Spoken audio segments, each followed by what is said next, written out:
In this video, I'm going to be re-emphasizing how I paint the secondary light on this Ragnar Blackmane. Then the entirety of the cosmos is accessible through each and every individual's mind, connecting to the great mind, the great spirit.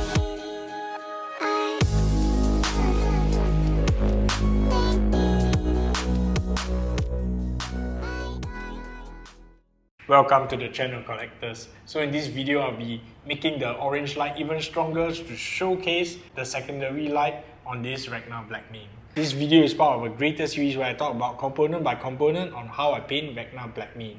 You can find the rest of the tutorials in the playlist in the description below. Alright?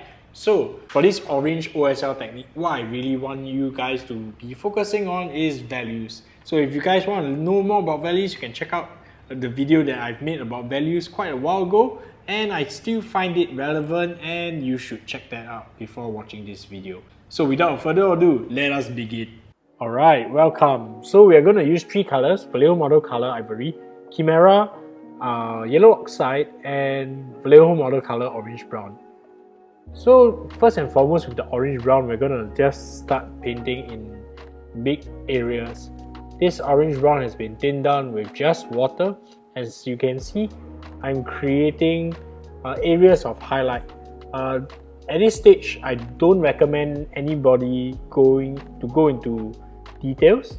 You should just be doing broad volumes and based upon the shape and values that you can see from the model. You should be placing these highlights in a corresponding shape, because we are creating a secondary light source from the bottom left, and with this secondary light source we should be coherent in nature with the rest of the model. By doing so, you are creating a more believable illusion to the viewer that there actually is a light source coming from the bottom left, and it makes the entire illusion a lot more convincing. Why I also like to add a light source coming from the bottom is because you don't want to have just one light source. You want to have multiple light sources so that the entire model is readable. You don't want to have, like, say, a portion of the miniature hidden in darkness and all the details that have been sculpted, all the dynamism of this mini diorama just goes missing. So therefore, what we are looking for is to create few lights at the bottom left, so as to create visibility for the viewer. Alright. So as you can see, we are covering all areas to create a convincing illusion under the hair, under the braids, under the armor, etc. Alright, now I'm going to be adding in a little bit of Chimera Yellow Oxide mixed in with a little bit of Vallejo Model Color Ivory. After this stage, I'll be just gradually adding in Vallejo Model Color Ivory to increase the values. Okay, so the yellow oxide is there to increase, to make the temperature a little bit warmer, whereas the yellow oxide is to increase the value. So right now we are starting to go into little details. I'm starting to texture the fur pelt right here, and I'm painting the underside reflection of this little sack on Ragnar's belt. Okay, as you can see, just gradually adding in a little bit of ivory so that we can move on to the next step. Okay, right now I'm picking out little details which I previously have missed out, such as the claws, such as the fingers on the pelt, such as the fur texture. All these are being highlighted to correspond with the shapes that they actually are. Say for example, the claws are cylindrical in shape. We will highlight them as such. Alright, so I'm also going to pick up little details in the armor. So at this stage, you should take this opportunity to edge highlight and to re-emphasize the shape of the armor so that the viewers are able to see and understand what this armor shape is. Why do I say this? Is because the bottom left of the miniature is often left in the shadows. So by creating a convincing shape and edge highlight, it allows the viewer to start to discern what shape is the foot, what is the shape of the shin plate, and it makes the entire miniature look a lot more convincing.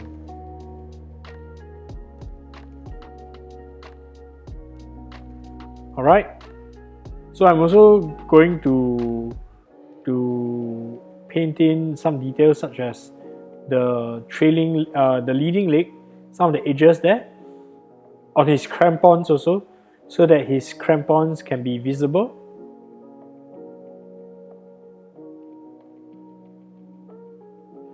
And also re-emphasizing the trailing leg of the wolf pelt.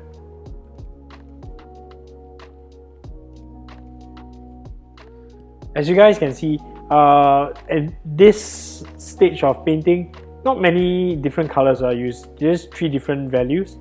What I'm trying to do as I re-emphasize, I'm trying to make the temperature warmer towards the light. I'm also trying to increase the value towards the light. However, I never ever go to a pure white or a pure ivory because that just wouldn't make sense where there are 2 competing light sources for your attention. You want to create one light source which is stronger, which as you guys can see is from the top right corner, and a secondary light source which plays a complementary role from the bottom left of the miniature. Right here you can see I'm starting to edge highlight to create more understanding. And I'm gonna start picking out little details in the bigger armor plates.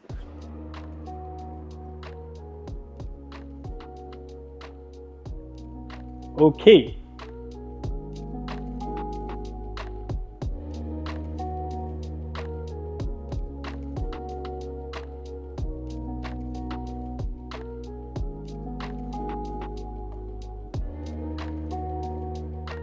So I'm just creating a small secondary highlight at the bottom of the hilt right now.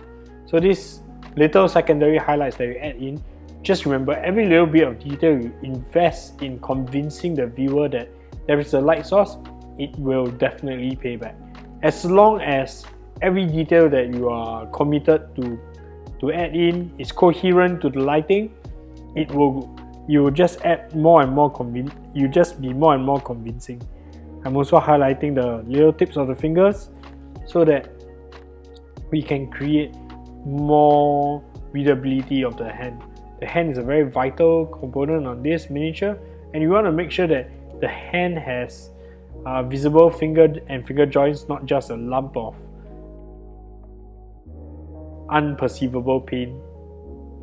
Okay, now I'm just adding the final reflected light from on the bottom of this wolf head, and the final result will be shown very shortly. Alright, so this is the final result. I hope you found these tips useful. Go give it a try and tag us in the photos if you do. So what do you think about this tutorial? Let me know in the comments below. In the next video, I'll be covering how I finish the entire Ragnar Blackmane miniature with the basing. Basing is really important because it talks about the story where Ragnar Blackmane is currently in. I'm basing Ragnar Blackmane using crushed glass to create this snowy base effect, so you should check it out. If you found this video useful, I hope you head on to our Patreon and become a patron today. Patrons get early access to many of my videos, and this time, the exclusive video is how I painted Ragnar Blackmane's face. I go into great depth of how I paint the face to make it as realistic as possible, and I hope you would find it useful. However, if you can't become a patron, that's okay too. Really appreciate it that you watched to the end. If you could, like, subscribe and all the other stuff because it really helps us grow, and I'll see you in the next video. See you.